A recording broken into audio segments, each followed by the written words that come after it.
Welcome to the Rube Report, a weekly in-depth look at Astoria High School sports with Athletic Director Howard Rube. The Rube Report is brought to you by Northwest Lending Group. It's time to hit the ground running. Here's your host, Coach Howard Rube.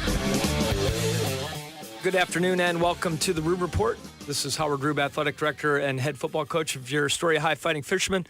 Very excited to be with you on this Thursday afternoon. We have a lot to talk about in the world of athletics, and I will be joined by the voice of the fishermen, Mr. Dane Gouge, owner-operator of Astoria Ford. We have a great show lined up, so please stay with us.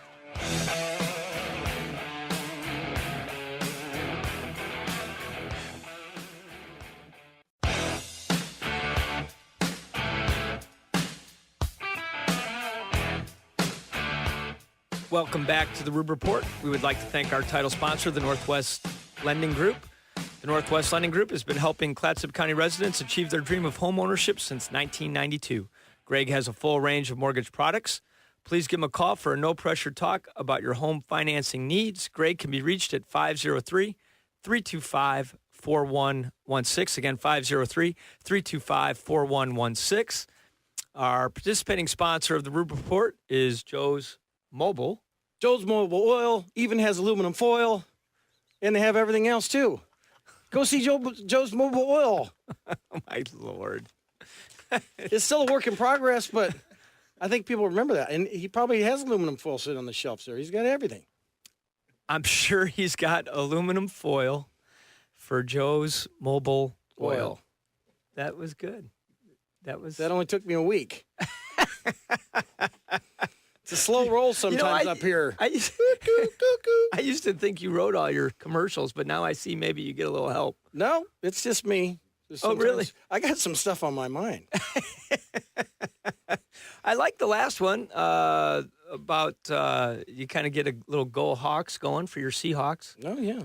That was good. Your Seahawks had a nice win on Sunday. A tough one, yeah. How about the Bears? I didn't really watch much. I watched Jordan mostly because they were playing at the same time. There wasn't much to watch. I know the Bears, I think, are going to have a little rough go of it. Yeah. So maybe the Browns, too. Offensively, the Browns still look rough around the edges. It's tough when you leave your defense on the field all day. Ask the Rams. Yeah, the Rams had a rough go of it last night. The Ram game last night was like the polar opposite of our high school game last Friday night in terms of offense and defense. Right. So yes. That Ram 49er game, I think I saw at one point late in the fourth quarter, there were more combined punts than combined points scored. And it was something. Yeah. It was a snoozer. And our game Friday night was the exact opposite of that. There was really no defense to speak of. It was a high-shooting game. It was fun. See, but after the boring game on Monday night, I just switched over to Bear Grylls because Marshawn Lynch was on there. And that was fun. Now, what is that? I don't know what you're... Bear Grylls is like the outdoor guy. He can live out in the middle of nowhere and eat bugs and stuff. And so former Seahawk Marshawn Lynch went with him, and they were like in the backcountry. So it was great. Is this on one of those weird cable channels? No, it was on NBC. Seriously? Yeah. He's taking all these stars out, and Marshawn was the first one. So it's good. So that's kind of like a sports show.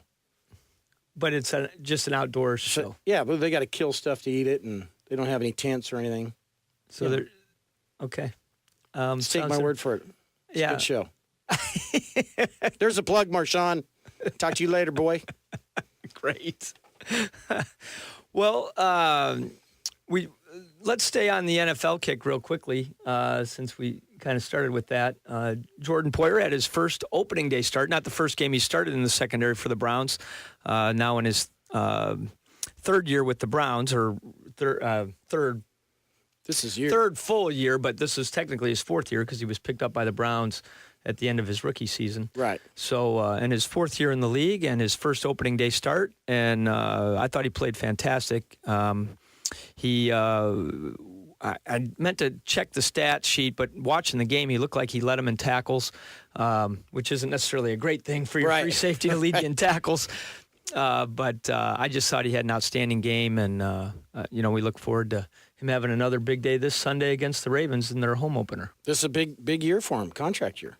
Big year for Jordan. Obviously needs to stay healthy and The rookie contract is up in 4 years, is how it works in the National Football League now. So he'll be a free agent at the end of the year. And yeah, because they won't have an extension because he was drafted by the Eagles, so he doesn't get a 5th-year extension because he would put on waivers. So this is it for him. But he's in a rebuilding with the Browns, who seem to be all those rebuilding, and he's one of their mainstays in the defensive backfield. So that's good. It's really good, and hopefully they can get some things ironed out on the offensive side of the ball to maybe not make it look so rebuilding as the year goes on. I think you'll find when Josh McGowan gets back in there, it'll be a little bit better. You're not sold on RG3? No, never have been. Okay. But I like his Subway commercials were good. I got some ideas from that stuff. Well, good. Maybe you could help your... He's injured now. Maybe he can call me and help me with Joe's Mobile Oil. I was just going to say, jingle. You could... Maybe Joe's Mobile Oil doesn't want RG3 on the commercials. They might think like you. Yeah. All right. Well, let's start talking about our game last Friday night. Appreciate you and Mr. Samuelson covering the game. I know a lot of people really appreciated the fact that it was able to be broadcast online, and thought you both did a great job. We had Mackenzie Pierce, one of our seniors and a manager in the football program, did the video. And it sounded like the production went really well. I know I have family back in Illinois that really enjoyed it. And actually have heard since throughout the weekend and into this week how much people really enjoy being able to watch the game when they can't go to it. So, well, that's great that we have an opportunity to do it, and I like the students getting involved. So Max, a big guy, producer, big guy, made the show a lot better than the first week. It's always a work in progress. I don't know if that's me. Well, it sounded like the audio problems were fixed, that the headsets were working okay, and which is nice because when you're in the stands of the other stadium, it's kind of tough sometimes. Hey, sit down in front. We're live. Yeah, fair enough. So you weren't afforded any press boxes area up there? Yeah, most of the high school stadiums aren't as nice as CMH, and they don't have a operating press booth. I see. For us. So we're either on the roof or in the stands. And that is one of the nice things about CMH Field. We are normally able to offer at least one booth to not only our media, but also traveling media. For example, I know North Bend, when they were here for week 1, they sent a local radio team to broadcast the game, and we were able to have 2 booths for our broadcast on the Astoria Ford website, as well as a booth for the traveling press. And speaking of CMH, we are so fortunate to have that facility. Yeah, it is such awesome. a great facility. Gladstone wasn't a bad place. No, Gladstone's got a nice facility. It was a nice Relatively school. new. And, Good. and Yeah. I was really surprised the amount of fans that showed up and rooted the game was pretty big. We had a great turnout, and I'm glad you mentioned the fans. I didn't want to get away from the show this week without mentioning this compliment to our fans. In all my years of doing this, which is roughly 25, I have never had an athletic director from a school where we traveled that made a point not only once but twice to make sure I understood how complimentary their event personnel were and their security people were of our fans, how courteous they were, how easy to work with they were.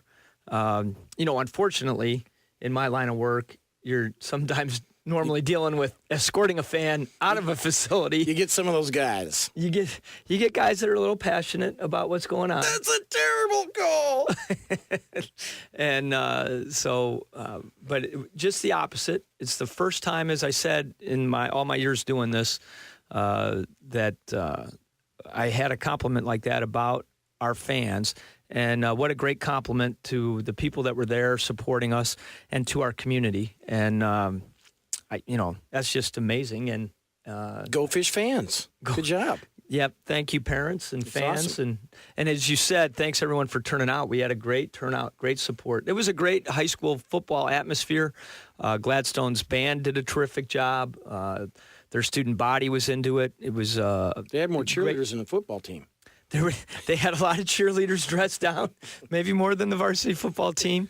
And but it was a really cool atmosphere, and obviously I think a very exciting game. I thought it was a great high school football game, and you walked away from that feeling like, at least in terms of where I was at with it, no one should have felt any shame. There were no losers on that field, so to speak. No, and it was a very interesting game because the fish were passing and the gladiators were running.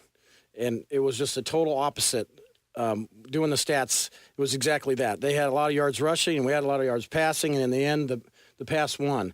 And one of our final drives where we were really working the clock, it only took us 3 minutes to score. So as we were working the clock down, trying to waste all that time, I was surprised that we could waste the whole 3 minutes. Yeah. We got the ball back with 8 minutes left, and they ended up tying the score at 42. And I know between myself and Coach Poyer, we assured the defensive coaches, don't worry, we're going to run this down and get the last score. They're not going to have any time left. And, no, I think we scored with about 5 minutes left in the game. Yep, exactly. And so we took the lead 49-42 on a great effort run. Our only rushing touchdown of the night. We got in our full house goal line package, and Tyler Lingstad followed our jumbo. We call it the jumbo package. We bring in Ben Carpenter, who's 6'7", 360. It's like the 67 Packers. We bring in Tristan Smith. It's pretty big. We bring in Tristan Smith. So those guys are extra linemen. And then a full house backfield with 3 backs. And Tyler, who's wearing number 55 this year, is a lineman as a backup guard, and our starting Mike Backer. He actually might have been his first carry of the year. I don't think we got him the ball against North Bend. So that looked more like a scrum. It was a scrum. Someone told me it was a great effort by Lingstad to get it in the end zone. It was an electric football touchdown because everybody on the whole field went into the end zone. Now, luckily, I think we probably have an older listening audience, so they understand what electric football is. Today's generation would have no idea, but yeah, no, it was certainly that kind of play and a great effort by all those guys. I would also like to congratulate the offensive line on a great night of pass protection. You can correct me, but my stat sheet only showed 1 sack, and that was we didn't have a great call versus their full-out blitz. Maybe there was a second one that I'm not recalling, but really I thought the offensive line did a great job with pass protection, and what an outstanding game through the air. Probably, we'll have to check some of the record sheets, but our quarterback, Fridtjof Fremsted, was 22 of 29 for 394 yards, 6 touchdowns, and 0 interceptions. And statistically, it's harder to have. I mean, I can't imagine having a better night than that. Yeah, I don't know who would be. Connor would be the only one that would be close if we were to look at it and go back. But Connor Harbor, excuse me. But Fritz did a great job, and so did Rana, stepping up and blocking. And then Fritz would step up in the pocket, and we didn't see that in the first game. He's had little happy feet, but Rana did a great job. He's all 5'0", but he's one of the strongest guys I see. These big guys coming in to sack Fritz, and he just knocks them on their keister. And then Fritz steps up in the pocket like he's an NFL quarterback and finds his receiver downfield. It was beautiful. And I appreciate you mentioning Tyler and stepping up in that role as his tailback. He is our starting tailback and is a shifty runner and very quick, and as you said, extremely strong. We normally, in a lot of our packages and how we practiced a lot of the week, we actually would be substituting some personnel to get Tyler out of the backfield and get a little bigger body in there for pass protection, primarily using like Samboy Tuamato, a senior who's a lot thicker. But Samboy dinged up his shoulder, got a pretty bad stinger midway through the first half, and we actually just really limited his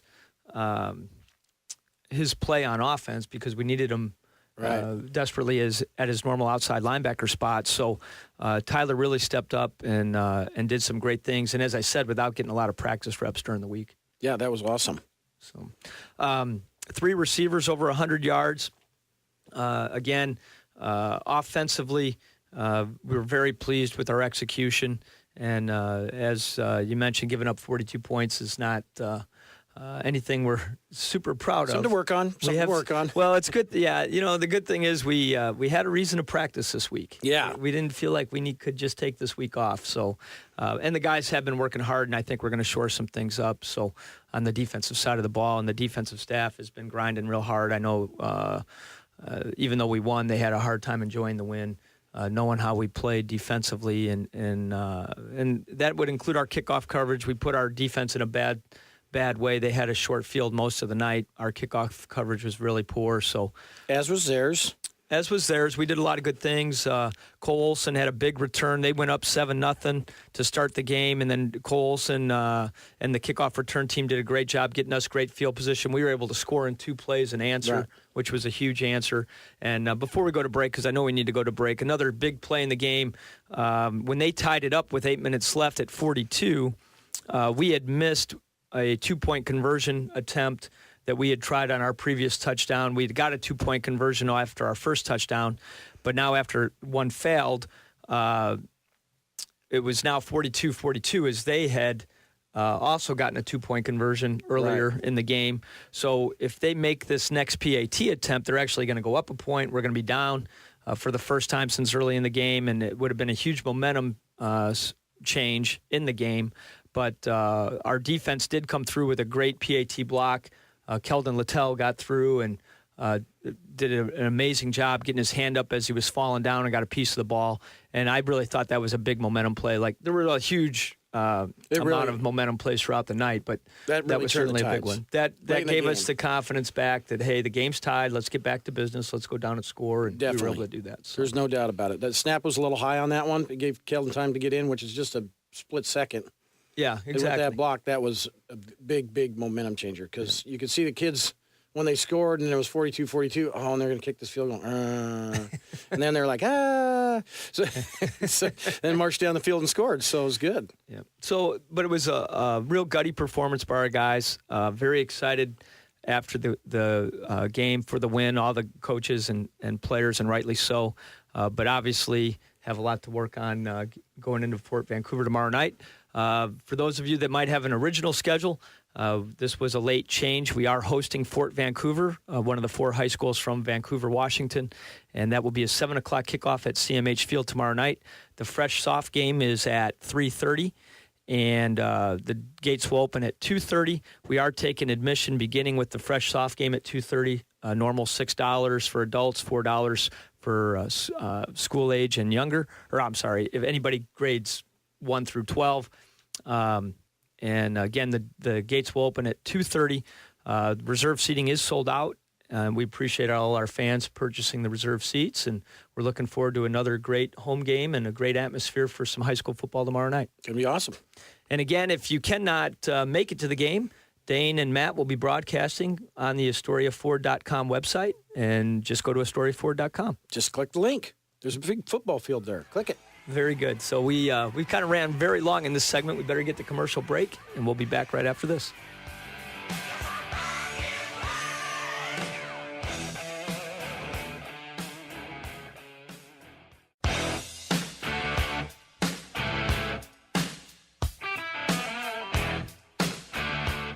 Welcome back to the Rube Report. We would like to remind everyone to please continue to support our title sponsor, the Northwest Lending Group, as well as the participating sponsor, Joe's Mobile Oil. And we would also like to thank our additional sponsors, Astoria Ford, Pacific Power, P&L Johnson, Van Dusen Beverages, the Ohana Media Group, PNC Construction, and Clatsop Distributing for their efforts in helping us bring the YouTube broadcast of all the Fishermen football games.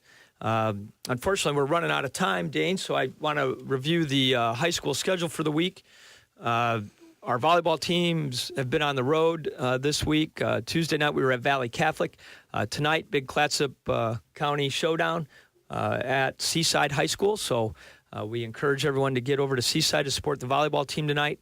The JV games begin at 5 o'clock. With the varsity start scheduled for 6:45. Soccer has been idle all week, and the girls' soccer team will actually travel to Newport High School to face off against North Bend this Saturday. That is a 1 o'clock start, varsity-only contest. The boys' soccer team is currently looking for a date. We had a varsity match scheduled with North Bend at Newport as well on Saturday, but that was canceled due to a overschedule on North Bend's part. And so we're going to try to make up a date for our boys' soccer program, but we haven't been able to find a competition yet, but we hope to find a spot to do that. Our cross-country team is in action here locally at Camp Raialea for the annual 3-course challenge. We will start running at 9:15 a.m. with our high school teams. The middle school teams are also invited to that, so we'll have roughly 50 middle school runners at that event as well. So, and that's a huge event. Brace yourself for some heavy traffic Saturday morning if you're trying to get from here to Seaside, as Camp Raialea will be slammed with middle school and high school cross-country programs. And then, as we mentioned before the break, we have our football games tomorrow night. So that's it. That's kind of it. We're running out of time. And we're out of time. So we appreciate everybody listening, and we hope you have a great weekend. We hope to see you at CMH tomorrow night or at the courts next week. Again. Or check us out on Astoria4.com and watch a game on a live stream. All right. Thanks, everyone. This has been the Rube Report, a weekly look at Astoria High School fishermen sports with Athletic Director Howard Rube. The Rube Report is brought to you by Northwest Lending Group. Tune in next Thursday at 12:30 p.m. for the latest Astoria High School sports headlines on Cast 1370. News and talk for the coast.